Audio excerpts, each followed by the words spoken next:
Hello guys, how's it going? My name is Dalaran, and in today's video, we got quite a lot of changes to a variety of legendaries on this version of the beta. It seems that Blizzard, for the most part, stopped doing majority class implementations, and now it's time to start tuning the expansion, which means that maybe potentially we could be hearing that Shadowlands release date might be finally, well, re-announced for us. But with these updates we have right now, most of them are going to be for legendaries. There are a few class-specific changes. Now, every spec and every class have gotten some sort of a small adjustment in this update. However, some are just going to be legendary only. So, for this video to be covering every single spec and every single playstyle, I felt like it would be too much. So instead I decided to make this video primarily full of things that I found the most interesting in terms of changes, whether it's legendaries or class updates. So let's get into this update for this week for the beta. First things first, we got a small buff for Frost DKs. A lot of you guys have told me before for the pre-patch that Frost Death Knight just doesn't feel all that strong and you're worried how it's going to feel in the future. Well, Blizzard did a lot of adjustments last week and this week for legendaries, and Frost DK Legos have gotten a bit of a buff, basically bringing them back to the same power. So if you felt like your Frost DK for the last week played a little funky, right now would be a good time to get back in and try more legendaries, as the power gains have been turned up quite a bit for them. We got some new legendaries for Demon Hunters, as well as with some adjustments. Demon Hunter Legos, one of them is going to be where your Demon's Bite will put a damage over time on the enemy, kind of exposing the enemy's wound. For every enemy with that exposed wound, all those enemies with that debuff will now take more damage from your Immolation Aura.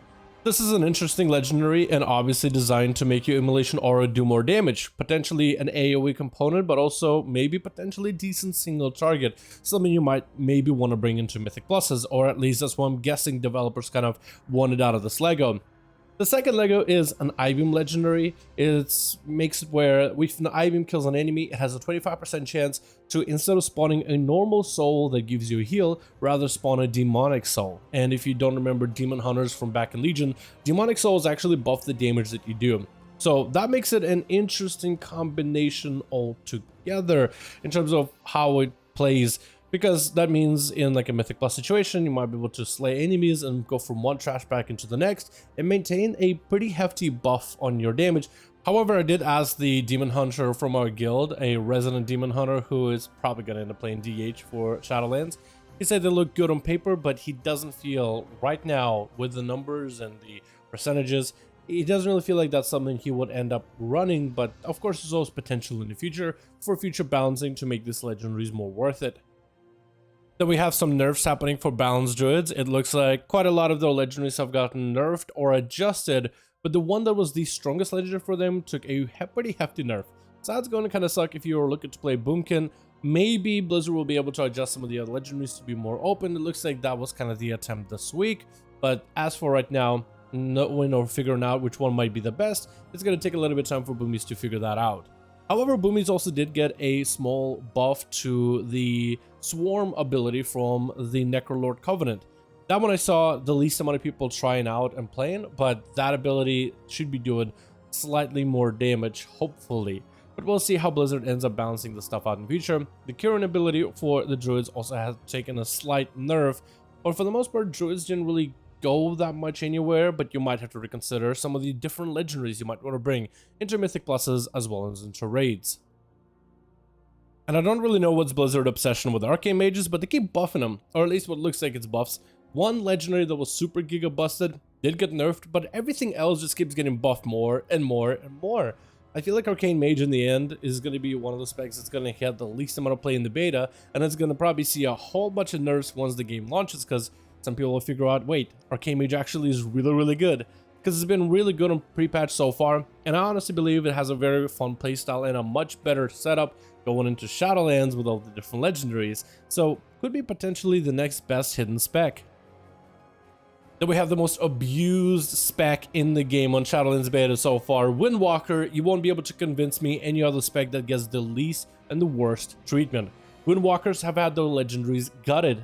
The spec for the most part, the class overall has been just broken for the most part, and this time Blizzard decided to finally buff some of the Windwalker Legos. The AoE Lego with a chi explosion on a Spinning Crane Kick can now finally do some significant damage compared to the damage it used to do. I'm very happy to see that, as it was actually kind of like a great legendary for a little bit of this cleave, but also AoE situation, and it weaved itself into Mythic Pluses really well. So I'm super glad to see this one making a return yet again. So as monks, if you're looking to get yourself into Mythic Pluses, I think, with these changes, it might be finally possible.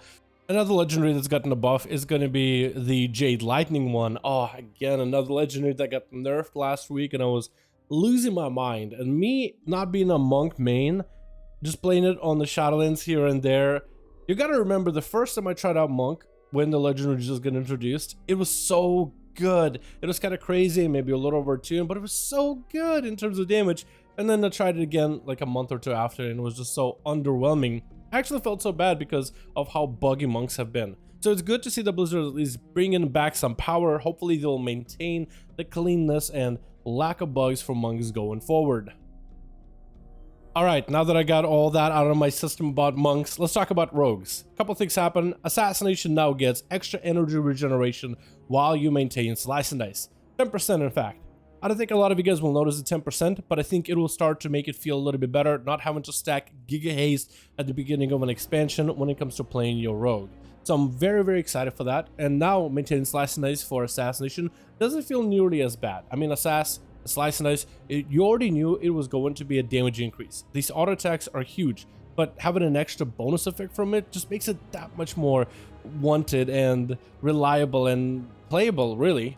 Another thing is a bunch of Legos for rogues have been adjusted. One of them is giga broken right now, called the Bloodfang, but we won't cover this one because most likely that will receive a nerf next week. But it seems a lot of the legendaries are getting buffed and nerfed, and it looks like Blizzard is trying to figure out a perfect spot where you want legendaries to be impactful, but some are just way too strong. Subtlety is going through a couple changes. It looks like Outlaw is kind of mostly getting some nerfs here and there. Assassination is getting brought back up because this spec has been kind of struggling in comparison to the rest on the beta, and some non-spec specific Legos like the Shiv one have gotten some major buffs. So we'll see how it goes down the line down the future, but I do wonder what kind of Legos will be the best. It looks like Blizzard is actually trying to make them a lot closer to one another. So prior to last week, we knew that was always one Lego that was going to be top tier for rogues. This week, however, we don't really know, and that's the exciting part of Legos. Then we have a lot of changes to Legos that are non-spec specific. Some of them are going to be for things like Echo, which will be more consistent. Echo of Aeonar seems to be like a good legendary maybe for healers to run. And if you end up getting this Lego, it had some bugs and some misfunctionality to it. Then there's another change to the third Eye of the Jailer to make it more of a stronger legendary when it comes to exploring the Maw. I mean, Blizzard made literally a legendary for you to have more fun in the Maw and stay in there longer, and it looks like they're going to try to make that one much stronger than before. I really do think those very specialized legendaries that are not about damage increases or effectiveness increases of specs really should be extra strong to make more people want to run it, because in most cases I'd rather go into the Maw with more damage than with a legendary that lets me do certain unique things. So those really do have to outweigh everything else when they're so specialized to that one zone. Another legendary, a tank popular one, Vitality Sacrifice, has been adjusted to mimic the old Vengeance mechanic from previous iterations of World of Warcraft, compared to the Absorb Shield effect and the Reflect bonus that it gave you, which was insane for certain tanks. They are trying to adjust the legendary, so it's not like a be-all, see-all. It was, I guess, weird that a lot of the tanks were not running those spec-specific legendaries, but rather were running this one, at least for Mythic Pluses. I know everybody was trying to do the most amount of damage and healing and being able to be as tanky as possible, but you would think that your spec-specific Legos for anything that's spec-specific combo, like tanking inside of a dungeon or a raid, you would think that those would be better. So this is just another adjustment to hopefully make that a thing. Outside of it, it looks like a lot of adjustments and progress is still happening in the beta, but at least Blizzard isn't really adding new things anymore. They're just iterating on the things that are already there. So a lot of the major tunings should probably be happening in the next few weeks, which makes you wonder when is expansion going to be released and when the new announcement for the re-release, I guess, will be. But thank you guys so much for checking out this video. Let me know your thoughts about all the changes that have happened. Leave a like if you enjoy what I do and subscribe, and I'll see all of you guys in another video.